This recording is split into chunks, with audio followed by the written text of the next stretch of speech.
De volta para ficar muito bem informado. Bom dia, Sandra. Bom dia, Luquinhas. Bom dia também para o pessoal. Olha, a gente já vai começar falando que a partir de hoje não é mais obrigatório o uso de máscara em áreas abertas em Ilhabela, viu? Com exceção aos eventos ao ar livre, que tem aglomeração de pessoas, onde devem ser mantidos o uso de protetor facial. Mas o decreto prevê a obrigatoriedade de comprovante de vacina em estabelecimentos comerciais e eventos esportivos, culturais e também em repartições públicas, além de escolas, tá?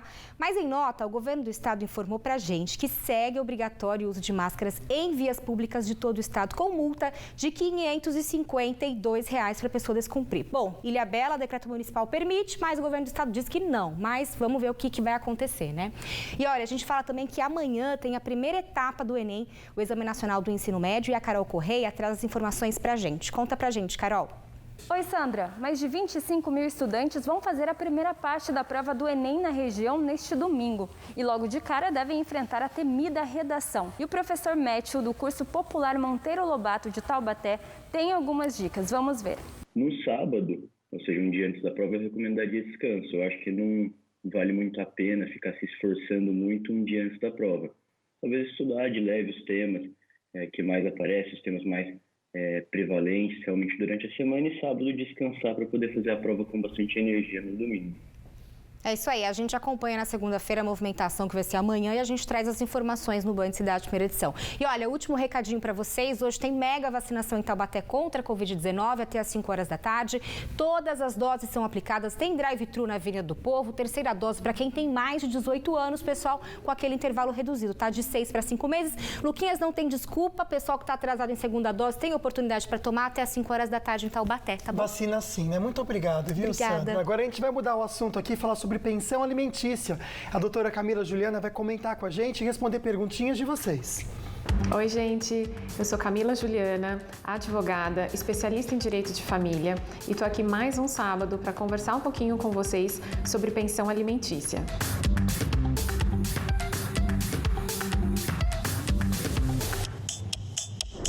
Tem chegado várias perguntas e nós selecionamos hoje uma muito interessante. Não gostaria de me identificar. Pago pensão para meus 2 filhos. Um tem 16 e o outro 12 anos. Até quando eu preciso pagar essa pensão? Em regra, a pensão alimentícia é paga até os filhos completarem 18 anos de idade. Mas pode acontecer deles estarem fazendo faculdade, curso profissionalizante ou mesmo cursinho preparatório para o pré-vestibular, e aí essa idade vai para 24 anos. Essa pergunta, ela traz um gancho interessante sobre a exoneração da pensão alimentícia. Muitas pessoas acreditam que quando os filhos atingem 18 anos, basta parar de pagar a pensão. Mas isso não é o correto. O ideal é contratar um advogado para que ele entre com uma ação de exoneração de pensão alimentícia. É o meio mais seguro. Isso porque pensões fixadas no judiciário devem ser encerradas também pelo Poder Judiciário. Caso isso não ocorra, pode acontecer da pessoa vir a ser cobrada depois das pensões em atraso. Eu gosto sempre de salientar que os motivos que levam à cessação da pensão alimentícia, eles têm que ser analisados caso a caso. A particularidade daquela família deve ser levada em consideração. Então, às vezes, o filho tem alguma necessidade especial que vai fazer com que o juiz postergue o pagamento dessa pensão. Mas, em regra, a maioridade civil com 18 anos é um marco importante. Esse foi mais um sábado em que eu pude estar aqui com vocês, conversando e tirando dúvidas sobre pensão alimentícia. Foi um prazer.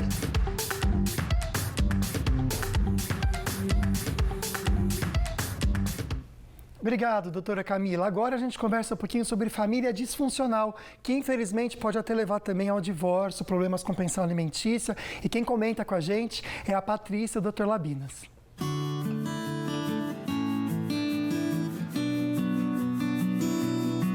Bom dia, pessoal, tudo bem? Bom dia, Patrícia. Bom dia, pessoal. Bom dia, Guilherme. Bom dia.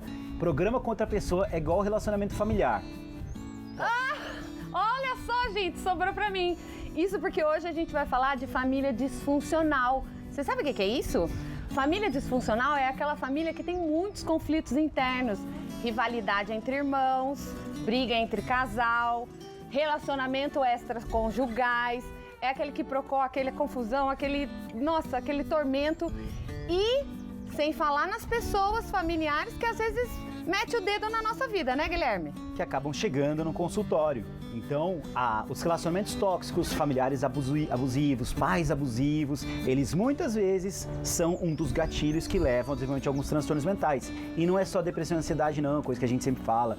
Até quadros de toque, quadros de oposição ao desafio, transtornos de conduta, transtornos da personalidade. Então, assim, tá na hora de você começar a refletir sobre a forma como você se coloca pro seu familiar, como você tá tratando, se é com carinho, se é com empatia que ele tá do seu lado. Ô Guilherme, eu tenho uma pergunta babadeira para te fazer. Eu queria saber o seguinte, alguma vez no seu consultório, você já sentiu emoções negativas em relação a uma família assim bem disfuncional? Não tô falando que você foi mal educada, deixou isso transparecer. Nós profissionais sabemos separar as coisas, nós temos uma compreensão dos problemas, né, emocionais das pessoas e o quanto isso repercute na gente, mas às vezes internamente acontece da gente sentir alguma coisa. Sorte que você fez a pergunta, me deixou em saia justa e falou um pouco mais, que aí deu tempo de eu pensar.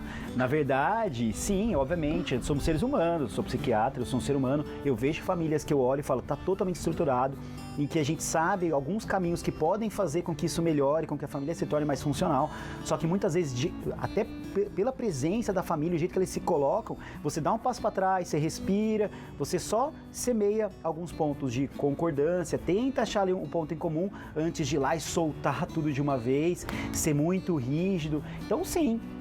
Já claro. Passou por isso, né? E Guilherme, hoje eu tô aqui com o meu look toda fazendinha, então eu tô tricotando. Quero fazer uma outra pergunta pra você.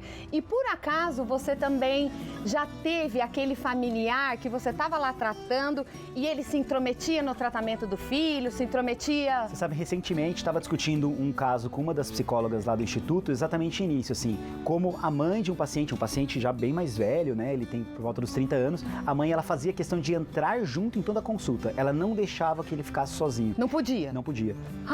E a meta foi, obviamente, tirar essa mãe, deixá-lo, empoderar esse rapaz para que ele consiga ter mais independência, consiga se sentir independente dessa mãe, desvincular, cortar o famoso cordão umbilical para que os dois consigam crescer. Porque há, muitas vezes, a codependência e ela pode ser tóxica também. Nossa, e olha como isso que você está falando é importante, né? A mãe, talvez, já nesse quadro disfuncional, exercia um domínio em relação ao filho.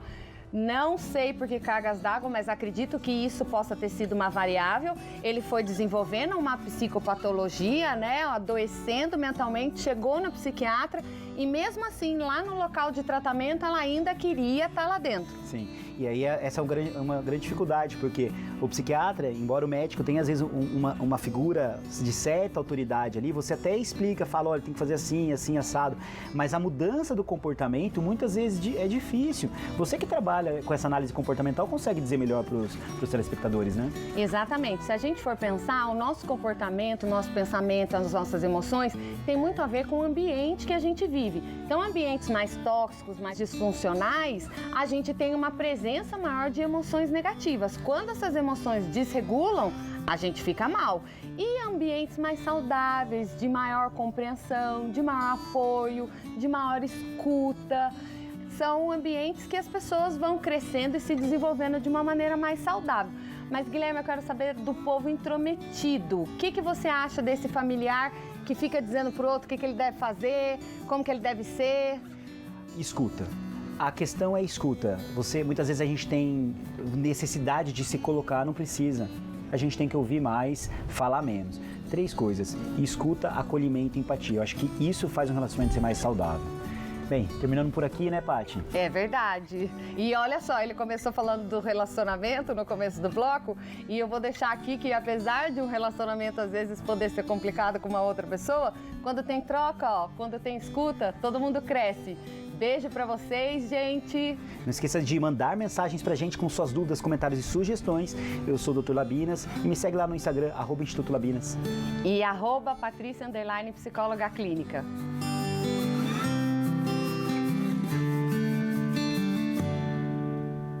Sou apaixonado por esse quadro, gente, como eles são incríveis, viu? Dr. Otávio está ao vivo para conversar com a gente, um assunto importante, necessário, sobre obturações. Sabe aquelas mais escurinhas de amálgama?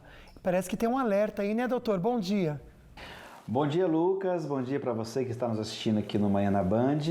Sim, Lucas, existe um motivo que é relacionado a você cuidar melhor da sua saúde, né? O amálgama, aquela restauração prateada que a gente usava antigamente, ela tem na sua composição prata também, obviamente, mas também tem mercúrio para dar a liga nessa restauração. Qual o problema do mercúrio? O mercúrio é um metal pesado. Então, quando você faz a restauração com mercúrio, esse metal vai ficar na sua boca e ele traz consequências à sua saúde. Só para você ter uma informação, Lucas, se nós pegarmos aquele restante, hoje não mais, né? Mas se nós pegássemos aquele restante de restauração e jogássemos ele na pia, fizesse um descarte no esgoto, nós somos multados pela vigilância. Para você ver o perigo, né? Eu só não consigo entender assim na minha cabeça hoje, né? Nós já usamos muito isso. Se nós somos multados por jogar isso, descartar isso de forma inadequada no esgoto, por que nós podemos colocar isso na boca dos pacientes? É uma questão que a gente deve pensar a respeito, né? Obviamente isso já não está sendo usado na nossa clínica, acredito que na maioria das clínicas hoje a gente usa resina, que é um material mais estético, não compromete a saúde, é mais compatível com a saúde do paciente. Eu recomendo, inclusive, os pacientes que têm esse amálgama na boca, que façam uma troca por resina. É importante isso, essa é a minha opinião. Nós temos recomendado aos nossos pacientes e recomendo a todos que procure o seu cirurgião dentista, verifique e faça a troca por resina, que é um material mais compatível com a saúde bucal e também mais bonito esteticamente. Tenha um bom final de semana, saúde e paz para todos. Amém, doutor, para você também. Olha só que linda essa árvore e esse laço aqui. Aí você fala, nossa, mas deve ser difícil de fazer. Não é não. Olha só com o pessoal da Tetem. Oi, pessoal! Olá, pessoal, tudo bem? Viemos para desvendar o mistério do laço. Bora lá?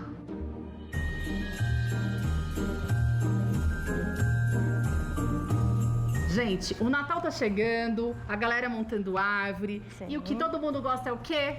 Laços na árvore. Mas e aí, você sabe montar laço? Né, Amanda? Existem dois tipos de pessoas, né? Há pessoas como a Amanda, que já sabe montar laço, que gosta, né? Que é a parte mais de artes, né? E a pessoa como eu, que tem duas mãos esquerdas. Ou seja, não sei montar laço. Gente, o que acontece? Na loja, nós temos dois tipos de serviço. Você vem, compra a fita, né? Para pessoas como a Amanda, que gosta de fazer, aí você faz e marca a loja. Não esqueça disso. Sim, e muito importante. As pessoas como a Kelly, que o quê? Paga pra fazer. Que não sabe fazer. Então aí paga pra fazer. O que acontece? Você vem aqui na loja, as meninas, você escolhe o laço e as meninas fazem pra você, gente. Olha que solução. Árvore desarrumada nunca mais, né, Amanda? Nunca mais. E árvore sem laço também não pode. Nunca mais, gente. Olha, vamos pra receita que a gente vai desmistificar o mistério como fazer um laço. Bora lá? Gente, pra receita, o que vai precisar? Uma fita, o fecho prático, olha, pra poder fechar os laços e tesoura. Só isso, Amanda? Só isso. Bora lá, galera? Um rolo de 9 metros dá em média mais ou menos de 6 laços duplos.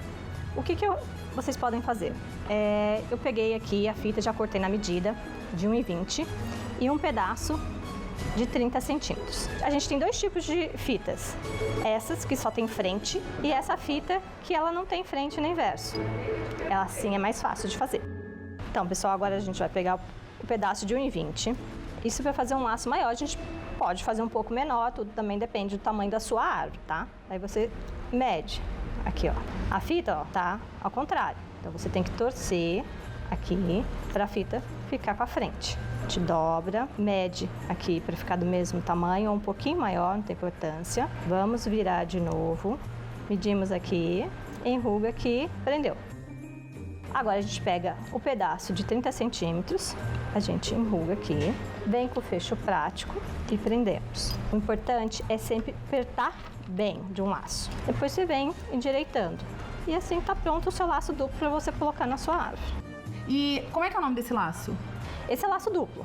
E tem um que vai fundo também. Como é que funciona esse com fundo? Então, tem gente que gosta, né? Fica mais bonito também na árvore, né? Pôr dois tipos de fitas. Então, os dois são duplos, porém você pega um fecho prático e emenda um no outro. E o topo da árvore, Amanda? Como é que funciona o topo da árvore? Porque vai laço também, né? Vai, é muito importante, né? Uma fita de 9 metros, dá pra fazer 2 topos de árvore. com 3 ou 4 voltas. Ah, legal. Daí Aí fica bem chique, bem bonito, fica assim. né?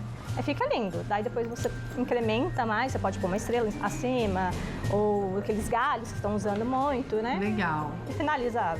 Então, gente, tá aí, ensinamos, desmistificamos. E lembrando que se você é a Amanda, você compra as fitas, não tem segredo. Não tem segredo. Monta, bicho de 7 cabeças. marca a gente, olha, tá aqui no GC, não esquece de marcar a gente. Mas se você é do time Kelly, a Tentem também faz os laços. Então você vem, escolhe o seu laço e as meninas montam pra você. Sim.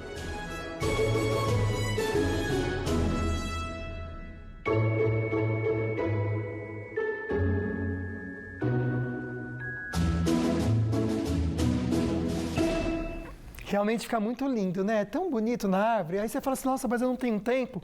Corre lá, então, que eles fazem para você. Aliás, você é mamãe também, que vive nessa corrida de cuidar de filho, tanta coisa para fazer, né? Já facilita para mim, também para você. Aliás, por falar em mamãe, vamos conversar um pouquinho sobre maternidade? A Carol Mello vai conversar, então, e falar um pouquinho sobre isso no Francamente, Carol.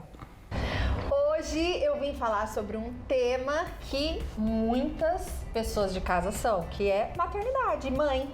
E para falar sobre esse tema, nada melhor do que Marina Mello, que é assim, uma influencer digital que fala sobre mãe o tempo inteiro, 24 horas por dia. E, gente, além de tudo, ela é minha irmã.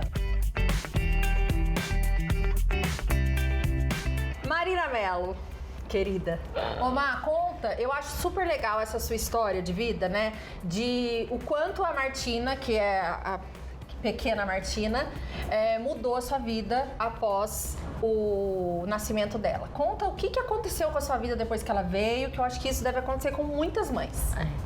Ela me transformou, né? Eu era uma Marina antes da maternidade e agora eu sou outra. E eu acho que o que mais mudou em mim, Carol, acho que você pode dizer até mais, é a questão de eu querer crescer e sempre buscar para melhorar por ela, porque ela é minha motivação diária para eu ser uma pessoa melhor.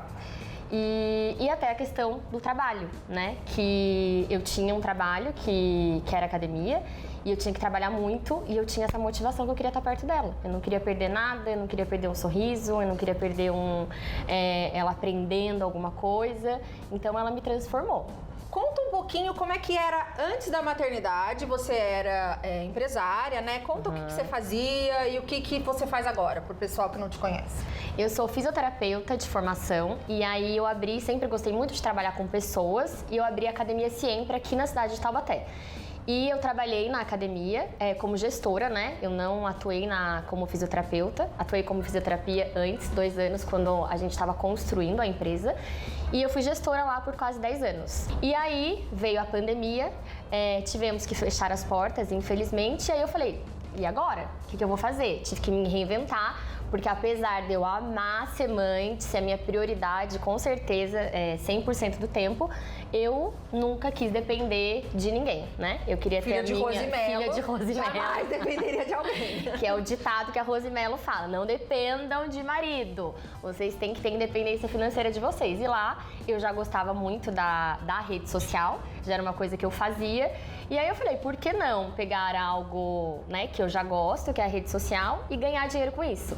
E aí surgiu a ideia de trabalhar como influencer, que você tem que expor sua vida, né? E essa maternidade real, que a Carol falou, é exatamente o que eu trago pro meu Instagram, porque muitas mães acabam vivendo essa insegurança, filho doente, birra, o cansaço, né, Carol? Porque eu brinco que assim, você trabalha, você tem seu tempinho, né? Quando você tem filho, gente, 24 horas, dá vontade de pegar os cabelos e já surtei, já gritei, faz parte também da maternidade, e eu mostro esse lado que ninguém mostra. Eu acho que é bacana, porque, por exemplo, eu sou uma mãe totalmente diferente de você, a gente sabe, né? Eu trabalho muito e eu vejo muito menos os meus filhos do que você. E isso não faz a gente ser melhor mãe ou pior mãe. Tudo tem muito a ver com o perfil de cada mãe. Como é que foi pra você, Má, recomeçar? Para aquelas mães que estão em casa, que de repente, não quero mais ser executiva, o que eu posso fazer pra dar um giro 360 igual você fez? Como é que foi esse começo?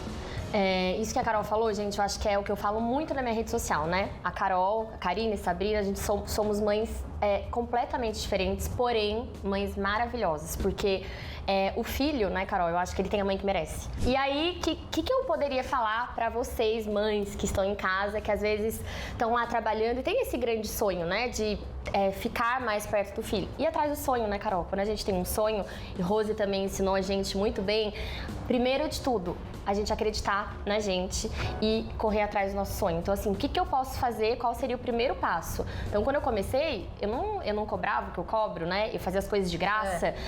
Tudo tem um começo, Tudo né? tem um começo, que você tem que falar, putz, eu vou dar esse prazo pra eu começar. E aí, você vai indo, vai acreditando no seu sonho, olhando pra dentro de você e falar, eu posso, eu consigo e eu vou. Então, eu acho que acreditar na gente sempre. E hoje a sua rotina como é que é? Tipo, o dia da Marina, acordei, a gente assiste nas redes sociais, né? Mas muitos stories por dia. Mas você consegue conciliar, porque a Martina estuda à tarde, daí geralmente à tarde é a hora que você tá fazendo os seus trabalhos. Eu acordo de manhã, eu amo acordar com a Martina, dar o café dela, ficar com ela. Hoje, depois de 3 anos, eu consigo colocar minha yoga, que nem isso eu fazia, porque eu era 100% dela de manhã. E à tarde é quando eu reservo, quando ela tá na escola, pra eu realmente trabalhar com as redes sociais. No caso, o casamento, cabe onde? O casamento... É importante a gente falar sobre o casamento, né? Porque essas mães... Casamento, gente, muda muito, né? Eu acho que as mães sabem pós-maternidade. Eu vou dizer que, graças a Deus, eu tenho um marido que me entende muito, né? Nessa questão de eu ser mãe full time. Quem me segue na rede social sabe que eu mostro também bastante essa parte. A gente tem que tentar ter momentos lá dentro. Depois de 3 anos que eu fui viajar, né, Carol? Que então, agora importante, saudável pro casamento. Foi muito difícil pra mim, muito. Mas é necessário quando o casamento precisa disso. Tem casamentos que não precisam, né? Todo casamento precisa de um momento a 2. Ninguém aguenta, gente. Criança 24 horas por dia. Ó, cada família sabe o que é melhor. Entendeu? Francamente, Carol. Gente, então assim, francamente, Carol vai ficar por aqui, porque senão a gente vai ser muito franca e aí pode ser que dê um barraco de irmãs. Mentira. Mas cuidem do seu casamento, cuidem dos seus filhos e o desafio de tudo, né, Má? É equilibrar. Esse é o desafio da vida da mulher, gente. Mulher moderna, equilibrar todos os pratos. Alguns vão acabar caindo, mas a gente vai que vai. Sábado que vem tem mais. Beijos, meninas. Será que investir em criptomoedas, nas moedas digitais, é seguro? Daniel Carius explica pra gente. Fala pessoal, tudo bem? Eu me chamo Daniel Carius e sou consultor de criptoativos aqui da Mandivale.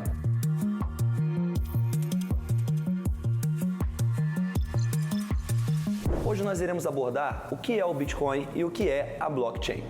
Mas antes de eu falar um pouco sobre a blockchain, eu quero contextualizar um pouco sobre a internet.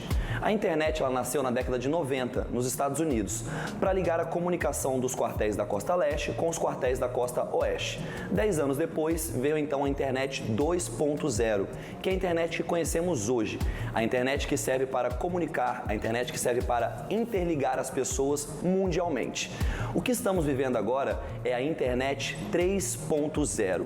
Com o advento da blockchain, foi possível então criar um registro. Pense na blockchain como um livro caixa. A internet ela é uma folha sulfite em branco, aonde há o fluxo de informações. Porém, essas informações são escritas a lápis. Com o advento da blockchain, essas informações passaram a ser escritas a caneta, tornando-se então imutáveis. Tudo que está na blockchain é imutável e único, graças à tecnologia de criptografia.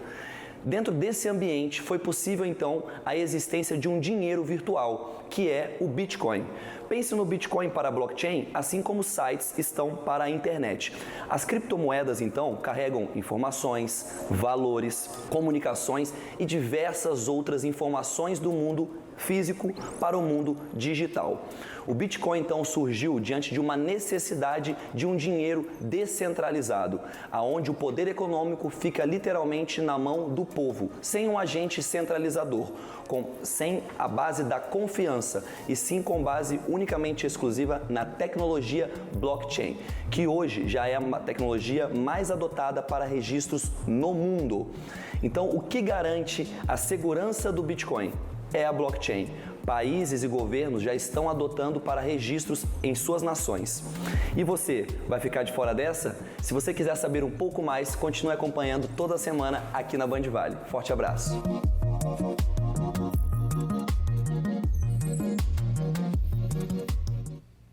Valeu, Daniel. A gente vai rapidinho pro break e não sai daí.